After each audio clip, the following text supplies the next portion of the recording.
Hello everyone. Welcome to Medicus video podcasts once again. My name is Varun and the topic we have for today is diabetes.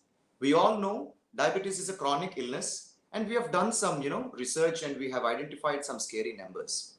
According to the International Diabetes Federation, 10.5% of adult population aging in between 20 years to 79 years has diabetes. With almost half of them are unaware that they are living with this condition. Just imagine.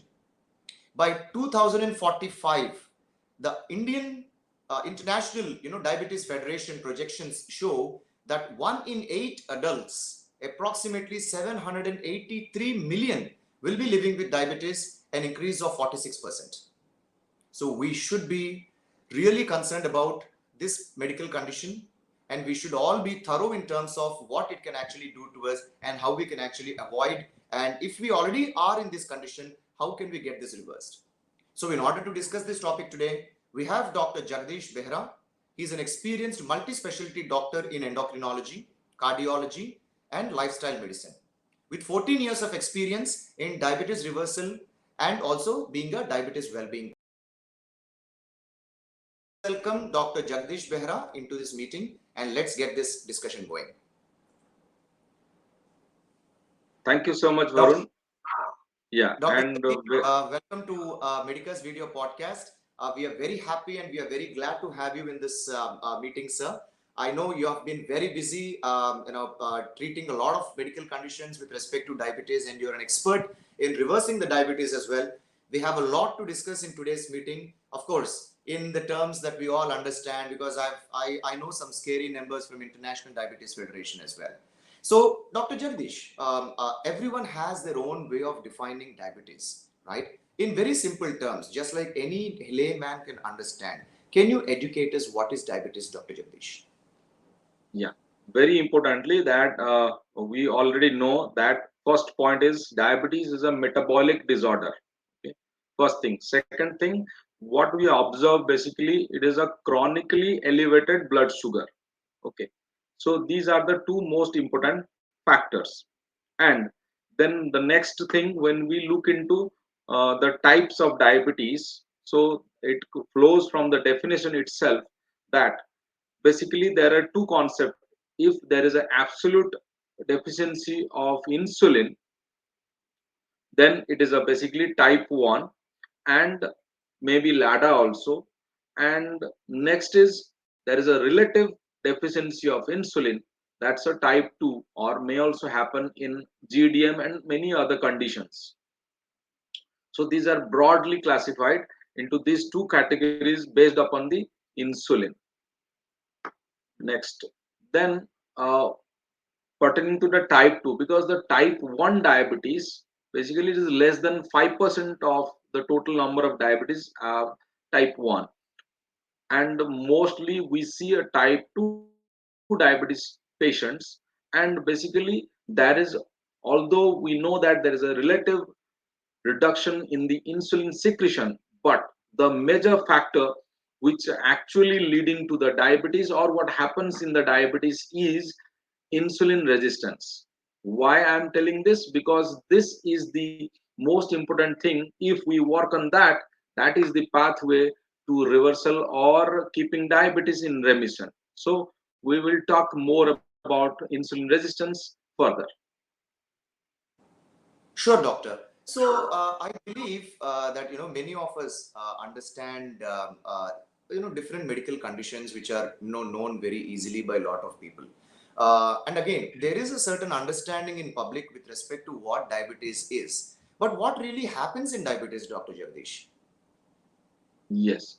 So many of us think that this because of reduction in insulin secretion, the glucose increases, and many of us might think that insulin eats away the glucose. No, my friends. Actually, the truth is, insulin helps in the metabolism of glucose. That is, insulin acts as a key for the door of the cell to open to get the glucose enter into the cell and then get metabolized. And that is the reason why in diabetes, despite having so much sugars in the blood, patients feel very weak and there is a lot of easy fatigue, and lack of energy.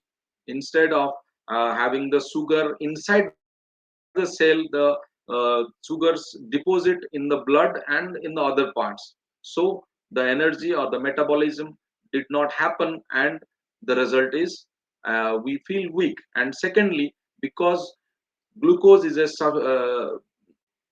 substitute or solute, so it attracts more water. So that's how one feels thirsty. And if you take more water, you will pee more, and that's how explains the classical triad of the symptoms of diabetes: increased hunger, increased thirst, and increased urination. Right, doctor. Thank you so much. I believe I was about to ask you a question related to symptoms of diabetes, and you already covered it. Now, these symptoms, doctor, of diabetes that you just mentioned, are they going to vary between age groups, or are they going to be common between any age groups? Because that's a fundamental question which any age group people would want to know. Yes, basically nowadays we do not see the classical symptoms in most of the cases, and the people come to us for something else. Now the ulcer is not healing, the fever is not getting down, and there is a dental infection, there is a urine infection. So because of this, patients do come to us, and when we advise to go for the test, accidentally they get to know that they have diabetes. And also it happens sometimes because most of us know that there is a weight loss in diabetes, but that doesn't happen in all the cases. Even in many cases you will see an increased body weight. Why? Again, that happens because of the pathophysiology of diabetes. I uttered the term insulin resistance. Now because of this, now even if the body is producing insulin, it is not able to act, and that's how the body tries to overproduce insulin. And as we know that insulin is an anabolic hormone, so the body weight increases. So this is the reason. Right. Thanks, doctor. And we are also talking about diabetes and weight. How are these both related? Because I suppose we want to understand uh, if someone is overweight, does that mean that they are diabetic? Okay, very important question pertaining to nowadays. The data says in India, I'm talking about India. So the data says in India we have 45% of the population having either stage 1 or stage 2 fatty liver. So that is why that is very important. Again, it is connected with the weight. And more importantly, I will share with you one paradox which is coined approx 35 years ago by one professor C.S. Yagnik. No, he's a doctor, he's a researcher, and so he coined the term thin fat Indian, and the total phenomenon was called as YY paradox, because there was another doctor or professor Yusuf, he was from western side.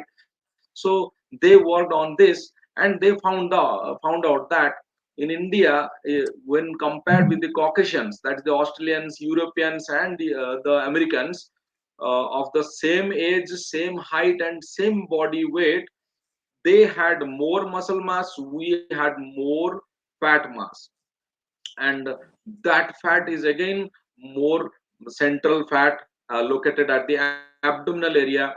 And this is the foremost reason why we are having diabetes at a younger age, and why we are having more complications. So that's how the weight is very important in diabetes. And this is the reason why in the previous year we have moved from a stage called as glucocentric approach.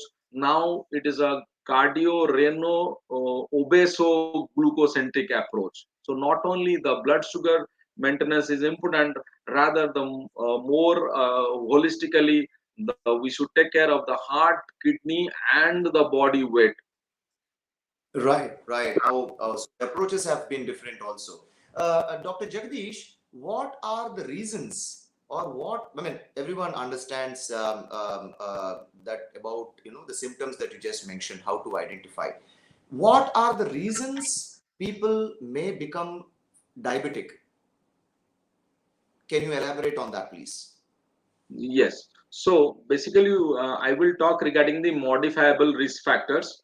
So, how the people get diabetes, or what are the causes of the diabetes? See, apart from the age, the area, we will talk about actually the modifiable risk factors. So now, in the previous years, everyone, you must have heard that now your parents were having diabetes. That means you are going to have diabetes. So that is genetic. Now, Yes, sir. few years ago, it was discovered that that doesn't hold true. But another thing, if the we give the bad environment, now even earlier also, and even without family history also, you can have diabetes. That is like, environment. By environment, I mean, you have a bad diet, lack in nutrients, you have too much of stress, you have lack in exercise. So these three most importantly, and over and above that, the air pollution and water pollution, or the pollutants in the food. So these are the four major factors leading to the, environment, and getting the genes to mutate, and you get diabetes. Okay. But in the years, very recently, maybe 10 years ago, it was noticed that the environment actually puts more risk than the genes. That is how we see, even if the family members, they have diabetes, you are not liable to have diabetes if you follow a great or good lifestyle. And there comes the importance of lifestyle, that is a diet, exercise, and stress reduction in managing diabetes, or so as to say, in reversing diabetes, or in keeping diabetes in remission. Right. Actually, there are some important points you have mentioned, Dr. Jagadish. Diet factors, lifestyle factors, environmental factors that includes air pollution, water pollution, the food contamination, and everything else. It's scary. We are all living in these kinds of environments. You know what I'm saying? Especially, I mean, let's take for an example. We are talking about some capital cities of our country. Every winter is almost the smog, people can't breathe, the air quality index drops drastically, you know so what should we do in order for us to get away from this chronic illness, diabetes? How do we save I'll ourselves? Yeah, yeah, I'll tell you. See, the pathogenesis, I'll tell you. From a state when, 80 years ago, like we got independence, from a state of, malnutrition, now we have come for like overnutrition. You go to villages, at the village market, you will get all sorts of like chow mein, momos, all Western foods you are going to get. And the dietary pattern have also changed. In villages, like we used to take puffed rice, moody chuda, but nowadays no children is taking that. We are all fed with, the artificially made this maida out of maida. Okay. So every product in the market you see, though, even the Amul Cool, and all those things, all are artificials, and they are adding up to only the calories. Again, in the yesteryears, when people, 30 years, 40 years ago, you go down, now people walked like almost on an average 10 kilometers per day, 15 kilometers per day. They cycled, there were no vehicles. In the marriages also, they were walking 40 kilometers to marry. Okay. So nowadays, what happened, for even a small thing, like to buy milk also, you will go by the vehicle. Why? Because you don't have time. Now there comes the another risk factor, that is the stress. In last 75 to 80 years post independence, from a state of poverty, now we are standing shoulder to shoulder with the big brothers of the world, like US and Europe. So what price we have paid for this rapid growth? We are currently living under a huge stress, even from the schools. You check your days. In our days, we used to carry like 3 to 4 books. Now our children, they are carrying a full huge bag of books, notes, and everything.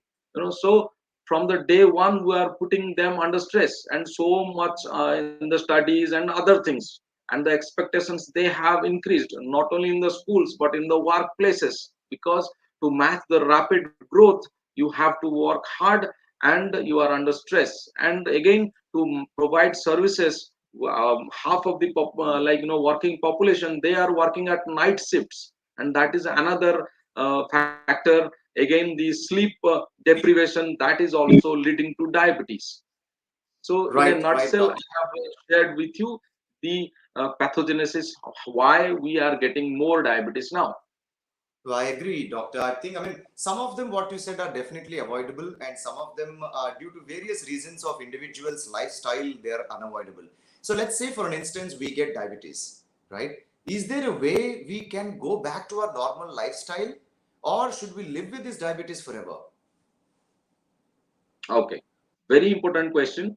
uh, because the buzzword diabetic reversal, many companies, they are promoting we are reversing diabetes, but there is a difference. Diabetes reversal means you are off the drugs, you don't need any tablets, and you are off the drugs for your lifetime. But that doesn't happen actually. And the right term should be like diabetes remission. That is, you are off the drug at least 3 months. That's the definition of diabetes remission. Of the drugs or of the insulin, only with your lifestyle modification, you maintain the normal blood sugar below HbA1c below 6.5, fasting below 100, pp below 200, without any drugs for the at least for 3 months. Then you can tell that you are into remission. Okay, and the question is like how to do that, or how to have that. Okay, so very importantly, as I said, we have more of fat mass, less of muscles. Now, the term I said in the beginning, that's the insulin resistance. Now, with more fat, less muscle, the insulin resistance grows up. And if we reverse that, if we reduce the fat mass basically in the abdominal area, and we improve the muscle mass by any means, by exercising, by any means, okay, then we are going to keep it in remission. The second most important, and mostly we think, people think that more than diet, the exercise part is having more weightage in terms of the diabetes control or diabetes reversal. But the truth is, our diet is responsible for more than 70% contributing towards the increased blood sugar, while exercise only contributes to less than 30%. Okay, so how the diet has changed? If we look into the ages like Stone Age, when we lived in the cages, now what we used to eat? We used to eat raw meat, or burnt meat.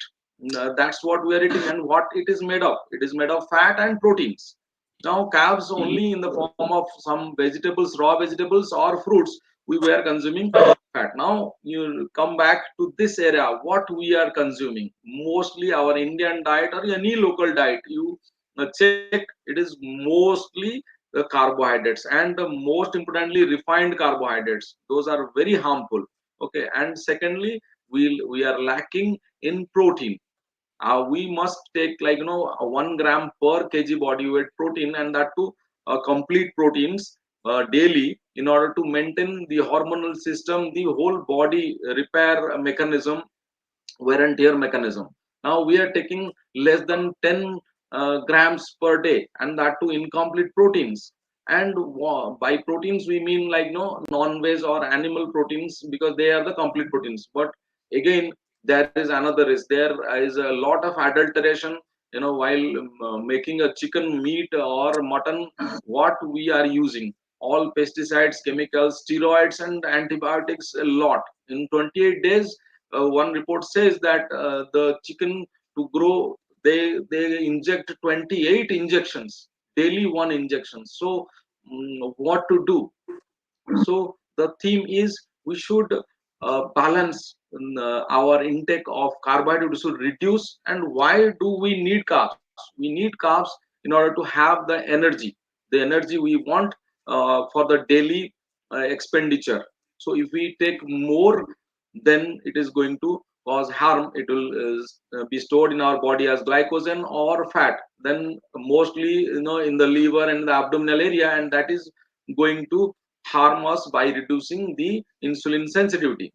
And because of less protein intake, the muscle mass also is getting less, and because of the disuse atrophy, that is because we are not moving too much.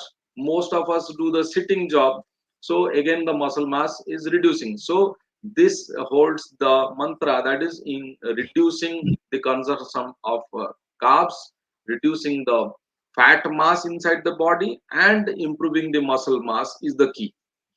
Right, doctor. That was very, important, suggestion, more or less like a meal strategy you have given to us in order to ensure that we don't fall as a prey. While I was actually doing some research about this diabetes, doctor, and preparing for this, videos, I was going through a lot of stuff around, and I got these two terms very important. I felt probably I thought I'll ask you. I've written it down because I don't know how to pronounce it, whether I'm doing it right or wrong.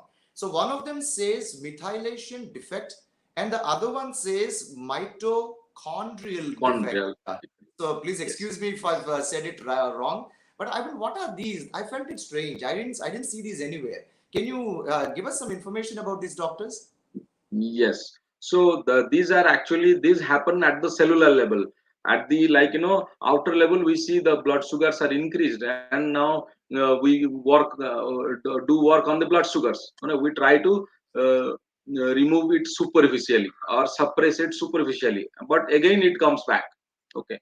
So where this actually concept came from the functional analysis. So this is a part of the functional medicine. So, and finding the root cause. So these two major defects were found in all the like metabolic disorders, including the hypertension, dyslipidemia, obesity, so and diabetes, pre-diabetes. Everywhere these two defects are found. And what is methylation?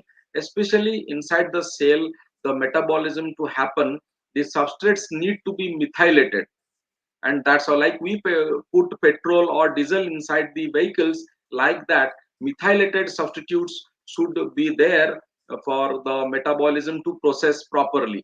But because of the lack of methylation, there are two factors: either we have like less of the methyl donors in our food, or secondly, in many cases we also find there is a defect in the gene that is called as MTHFR gene. That is the gene responsible for the methylation, and there is a defect. So these are the two important factors leading to the methylation defect. And who are the methyl donors? Especially every diabetic patient, they more or less take the methyl cobalamin without knowing and this is particularly used for neuropathy, diabetic neuropathy. And but if you take more, then there will be imbalance, and again despite having more methylcobalamin, it doesn't help. And another is folic acid, or better to say L methylfolate. And other ones are thiamine, pyridoxine, niacin, other B complex vitamins. Basically, they are the methyl donors. So, in the two factors, lack of methylation is because of lack of methyl donors, and the defect in the methylation gene or the MTHFR gene. Okay. Now, moving to the second option, that is the mitochondrial defect. So how do we know that? From that only, because why people are having lack of energy, easy fatigue, and shortness of breath. And even if you go to hypertension also, and also cardiovascular disorders also. And mitochondria, let me tell you, from the developmental history, actually we have studied in our ninth or 10th class that every cell has got one mitochondria. And the role of mitochondria, again during the COVID, you must have heard about this mitochondria, because it helps in RNA and DNA replication. So COVID virus was able to replicate. And from the developmental history, we know that actually mitochondria was a bacteria that got access into the cell, and it was living there inside it with a synergy, and helping our cell grow. And that is how, and we know that this is actually the powerhouse of the cell, because it also produces the ATP, the adenosine triphosphate, that is the energy currency inside the body. So, if the mitochondria is at defect, then you will have lack of energy, and the metabolism also will get halted, and many functions in the body will not get done. And if I talk about how many mitochondria are there in specialized cells like the skeletal muscles. You will be astonished to know that per one cell of the skeletal muscle, there are 1 to 2,000 mitochondria, and that is how it is very important again in the muscle metabolism, again in the insulin sensitivity. Then second one, more important organ, that is the liver. So one hepatocyte, it contains 4 to 5,000 mitochondria per cell, and that is how it is more important that for the functioning of the liver, it is very very important. And then again, the very important organ which starts beating in at 16 weeks inside the mother's womb, and it beats till you live, that is the heart. So one cardiac myocyte, it contains 9 to 10,000 mitochondria per cell. So that is the important reason why the heart failure patients or the coronary artery defect patients or the blockage patients, stroke patients, heart attack patients, they feel low in energy, they feel shortness of breath. So while what treatment we do, we give medicines to slow down the heart, we work against the heart.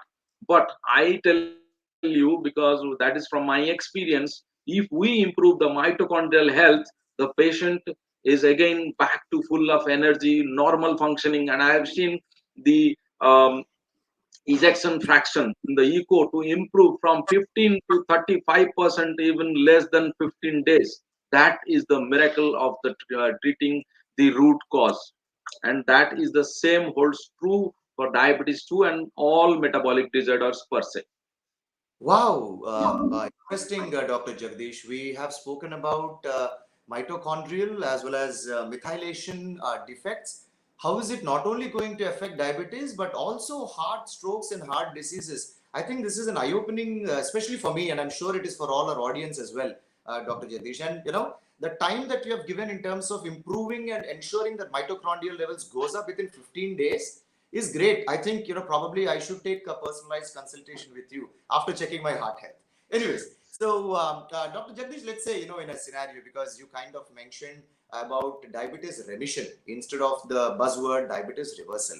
I assume that, a patient, when they approach you stating that, hey, I am a diabetic patient, maybe newly identified, or maybe I've been a diabetic patient from a very long time.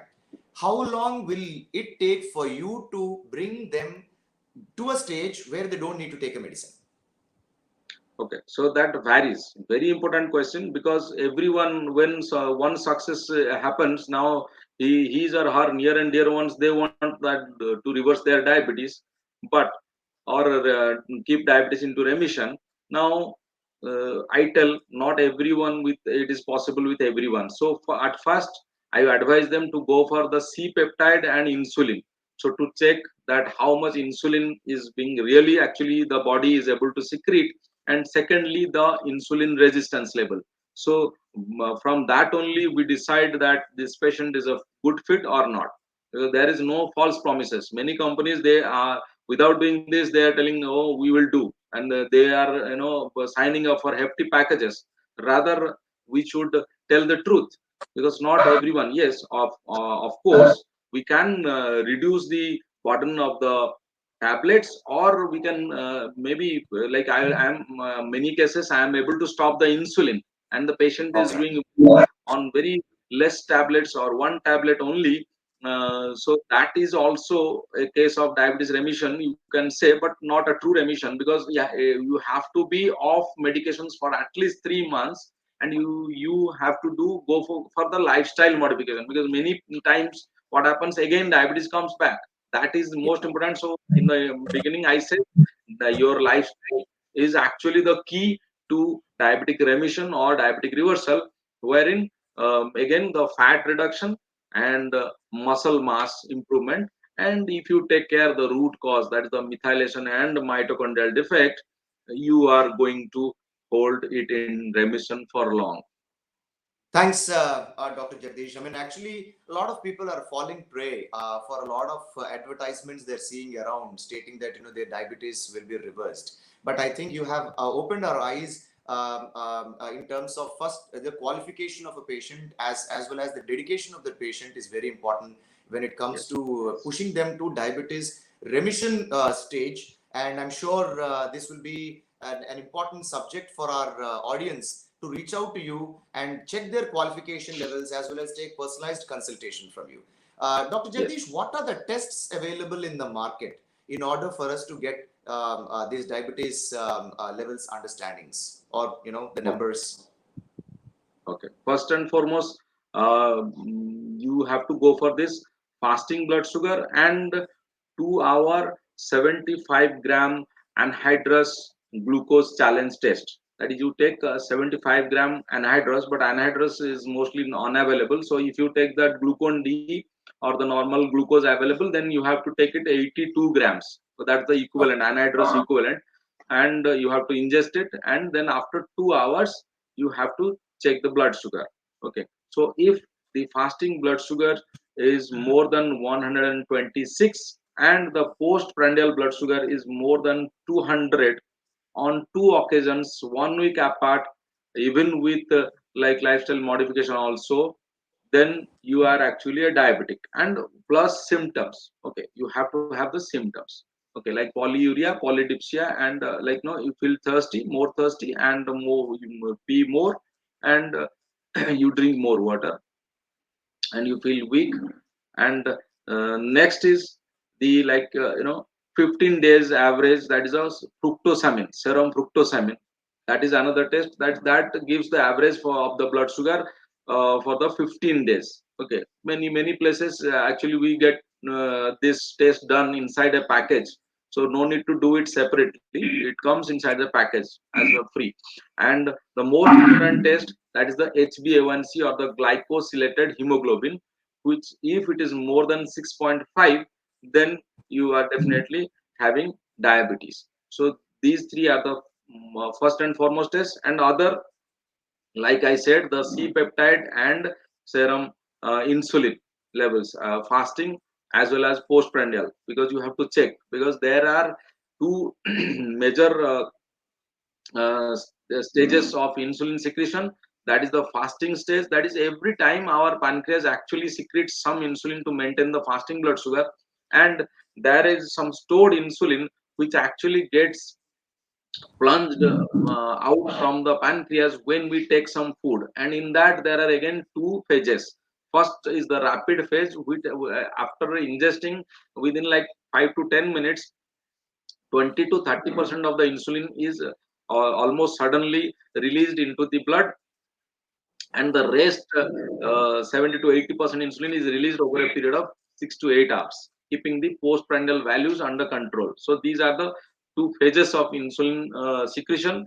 So we have to look into that also from this, fasting insulin and postprandial insulin, and fasting C peptide and postprandial C peptide.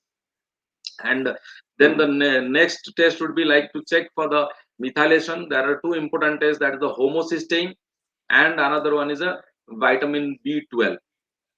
Then thirdly, because most people they check for the lipid profile, but the truth I will tell you, these all these what you see, that is the LDL, that is the low density lipoprotein, HDL, high density lipoprotein. So they are not actually the cholesterols, but they are the transport molecules. That is how, like you see, a truck is loaded with cow dung, and they are carried away.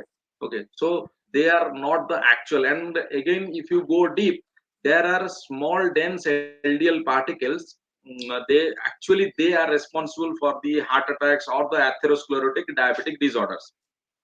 So why these things are sought for? Because it is seen that out of 100 patients getting admitted for stroke or heart attacks or other peripheral vascular disorders, more than 70% of those they have had normal lipid values. So why is this happening? Again, a step further, if you really want to know what is the risk, to check the genetic risk, that is a lipoprotein lipase A, LPA, and then another test is lipoprotein lipase A2, LPPLA2. So those will the genetic risk and of how much you are prone towards the cardiovascular disorders. Okay, they're basically regarded as the inflammatory markers. And to find out how much small dense LDL are there, they are like, we need to check the ApoA1 and ApoB. The ratio will give you the number of small dense LDL actually inside your body, and that will indicate the risk of atherosclerotic or cardiovascular disorders. Then the next test will be like to check for the vitamin D, because overall vitamin D is involved in all the metabolism, starting from the glucose metabolism, or the lipid, or the hepatic metabolism, or cardiovascular, or everything. It is involved into everything in the brain, also skin, eyes, bones, everything, and the gut also, and also kidney also. So everywhere, so you need to check the vitamin D levels also. And again, the methylation defect, that's the folic acid. So for the methylation defect, three tests: with the vitamin B12, folic acid, and the homocysteine, more importantly. So apart from the regular tests, what you do, like the lipid profile, kidney profile, thyroid profile, liver function test, these are the important tests which can actually, from that we will get a lot of information, so that we can create a personalized, precision based program that will cater to your needs and will help you tide over this condition. Yeah, thank you And so much. another factor, Yeah, please go yes, ahead. there are Please go another ahead. Please factor go ahead. also linked.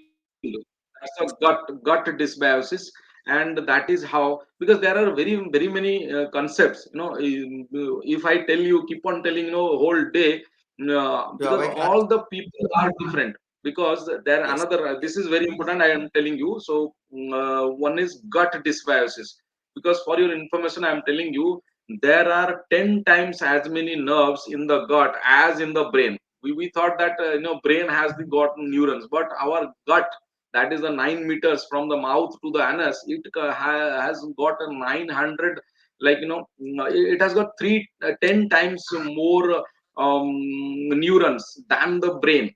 And more importantly, it harbors more than 900 trillion bacteria, fungi, and viruses, and most of them are actually our friends, not foes. So, and there are many varieties of these gut bacteria which actually help, and there are many others which do not help.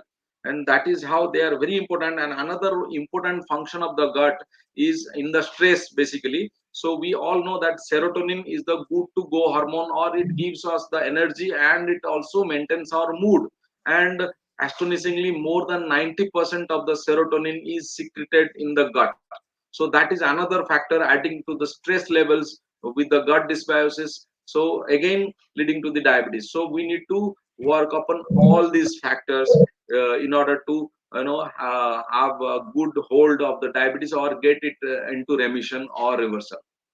Wonderful, doctor. I think you have given us a comprehensive list of tests, which I'm sure our audience would be taking their notepad, rewinding this one more time, and making a note of each one of these tests. But ladies and gentlemen, let me tell you this: you can actually find all these tests on our website. You can go to www.medicasapp.com, or you can download our mobile application Medicus from Google's Play Store or App Store. You can find our labs section there. You can find these tests available. Make a note of these tests by rewinding this video if you need to. I'm sharing the website link as well as our name in the Google Play Store and App Store are down below. You can see it there. And you can get these tests ordered online and get the samples collected from your home itself, whichever doesn't require radiology or an imaging related thing. And Dr. Jagadish Behra is available on the same website and on the same application that you're seeing there. You can have your first level consultation with him, but with the tests if you want to. Otherwise, you can check with him at the beginning and ask him what kind of tests are required, and you can also get them done. Thank you so much, Dr. Jagadish. It has been a wonderful session. A lot of information you have given to us today related to diabetes. I'm sure this has not been discussed by anywhere else. At least I didn't find it anywhere else. Probably there is a lot of information around. But for our audience, There is a lot of eye-opening sessions we have had today in terms of causes, symptoms, tests, the evaluations, especially the mitochondrials as well as methylations. I finally got to get the hang of the words. Yeah. So we are very happy to actually discuss these terms, learn new things from you as well, Dr. Jagadish. I'm sure a lot of our audience will take advantage of your skills and expertise of ensuring people go to diabetes remission stage of stopping taking medicines at least for 3 months with the knowledge and with the guidance that you provide to them. Once again, Dr. Jagadish, thank you so much for your time. We will reconnect one more time and probably go a little more deeper into these diabetes sessions in order for the well-being of our society. Have a very good day ahead, sir. Yeah, thank you so much. And you can also have questions. Also, I am available. We can have another session for the Q&A. Okay. And thank you so much, Medicus, for organizing this sort of patient education webinars to get them get the actual knowledge or the right knowledge so that you can take care of yourself. Thank you. 100%. Thank you so much. Good night to you all. Yeah. Namaskar.